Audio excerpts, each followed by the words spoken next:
ఇలా వచ్చేసరికి మనం ఇచ్చేట్లో ఈ రోజు కూడా వర్షమేనండి. ఒక పక్క వచ్చేసరికి అయితే చూడండి, వర్షానికి అసలు ఆ రోడ్ల మీద తక్కువ, బేరగాలు కూడా కొద్దిగా తక్కువ, కొనేవాళ్ళు కొద్దిగా తక్కువ వస్తారు. ఎందుకంటే వాళ్ళు లేచే టయానికి వర్షం పడితే చూసి ఏం వెళ్దాంలే వర్షానికి అన్నట్టుగా అనుకుంటారు. కొందరైతే అవసరమైన వాళ్ళు అయితే వస్తారండి కంపల్సరీగా కొనటానికైతే.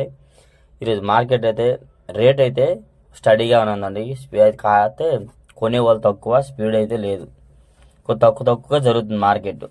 కొనేవాళ్ళు ఈ విధంగా డైలీ మన గుంటూరు మిర్చి అప్డేట్స్ అండి చూస్తున్నారుగా. కొట్లలో కానీ పెద్దగా అడావిడిగా జనాలు అయితే కనపడలే. కొట్లో ఉన్న గుమస్తాలు, వానర్లు, ముఠా వాళ్ళు ఎక్కువ కొన్నారు, కొనేవాళ్ళు తక్కువగా. ఇలా డైలీ మన గుంటూరు మిర్చి అప్డేట్స్ అండి. ఈరోజు డేట్ వచ్చేసరికి అయితే సెప్టెంబర్ 5 గురువారం మన మిర్చి మార్కెట్ యార్డ్లో ఈ విధంగా బేరాలు జరుగుతూ ఉంటాయండి. వర్షం పడడం వల్ల కొద్దిగా స్లోగా చూడండి, కొనేవాళ్ళు కానీ అసలు వచ్చేవాళ్ళు తక్కువగా ఉన్నారు. ఈ విధంగా వీడియోకి నచ్చితే ఒక లైక్ చేయండి, మా ఛానల్ సపోర్ట్ చేయండి. నెక్స్ట్ అలాగే ఫుల్ వీడియో పెడతానండి. ఏ మిరపకాయ ఏ క్వాలిటీ ఏ రేట్ పడింది అనేది కూడాను